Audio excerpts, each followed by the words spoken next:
এক কাপ ভাত দিয়ে কিভাবে পারফেক্ট পরোটা তৈরি করবেন আজকে সেটাই শেয়ার করব আপনাদের সাথে। আশা করি আপনাদের ভালো লাগবে। আসসালামু আলাইকুম, কেমন আছেন সবাই?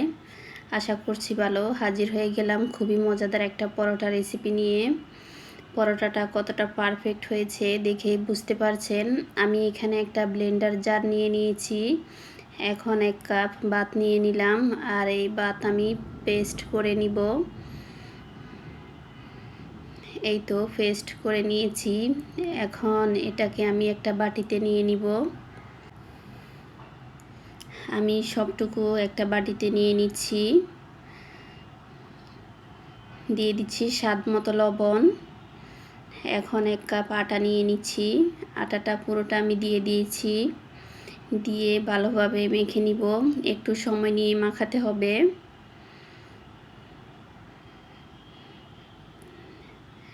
এখন দিয়ে দিচ্ছি তেল, 1 টেবিল চামচ তেল দিয়ে দিচ্ছি। তেল দিয়ে আবারও ভালোভাবে মেখে নিব।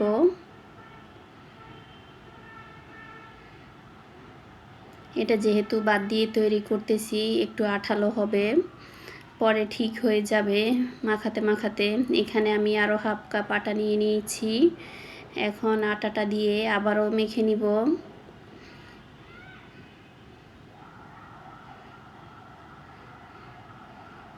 আরও হাফ কাপ আটা আমি এখানে দিয়ে দিচ্ছি।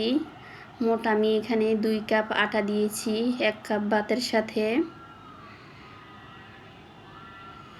দিয়ে ভালোভাবে একটু সময় নিয়ে মেখে নিব, একটা সফট ডো তৈরি করে নিব। এই তো ভালোভাবে মেখে নিয়েছি।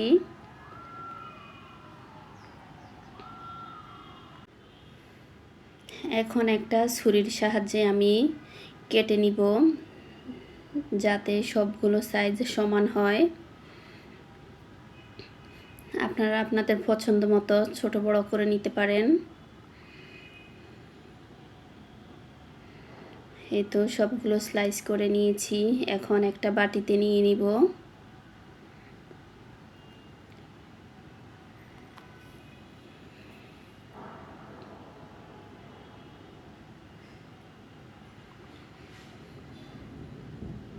কাউকে না বললে কেউ বুঝতেই পারবে না এটা আপনি বাদ দিয়ে তৈরি করেছেন। এই তো সবগুলো আমি একটা বাটিতে নিয়ে নিয়েছি। এখন এখানে পলি ব্যাগ নিয়ে নিচ্ছি। এই পরোটাগুলো আমি ফ্রোজেন করে রেখে দিব, সেই জন্য আমি পলি ব্যাগটাকে কেটে নিচ্ছি।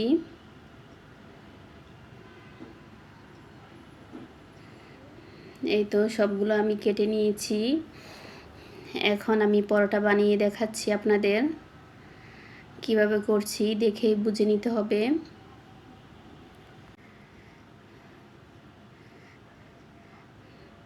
পাতলা করে একটা পরোটা বানিয়ে নিব। এই তো বানিয়ে নিয়েছি।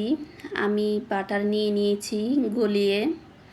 এখন পরোটার মধ্যে একটা চামচের সাহায্যে বাটারটা আমি লাগিয়ে নিব। কিছুটা আটা ছিটিয়ে দিচ্ছি। কিভাবে করছি দেখেই বুঝতে পারছেন।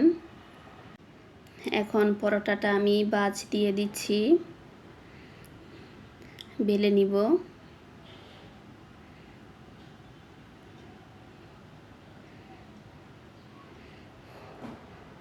এই তো পরোটাটা আমি বানিয়ে নিয়েছি।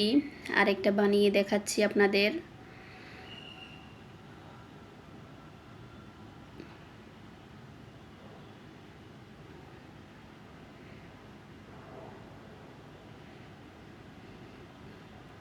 এই পরোটাটা যাকে খাওয়াবেন সে কিন্তু আপনার প্রশংসা করবে।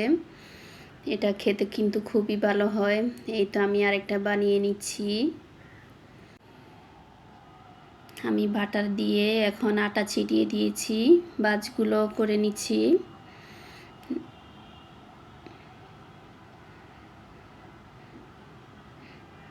এই তো আরেকটা পরোটা আমি বানিয়ে নিলাম। এভাবে আমি সবগুলো বানিয়ে নিচ্ছি। এই তো সবগুলো বানিয়ে নিয়েছি। এখন একটা বেজে দেখাচ্ছি আপনাদের। এক পাশটা হয়ে গেলে আরেক পাশটা উল্টে নিব। এখন আমি সামান্য একটু ঘি দিয়ে দিয়েছি। ঘি দিয়ে পরোটাটা আমি ভেজে নিচ্ছি। এই পরোটাটা কিন্তু এমনিতেই খুবই ভালো লাগে খেতে। এই তো কতটা পারফেক্ট হয়েছে দেখেই বুঝতে পারছেন। সবাই ভালো থাকবেন। আল্লাহ হাফেজ।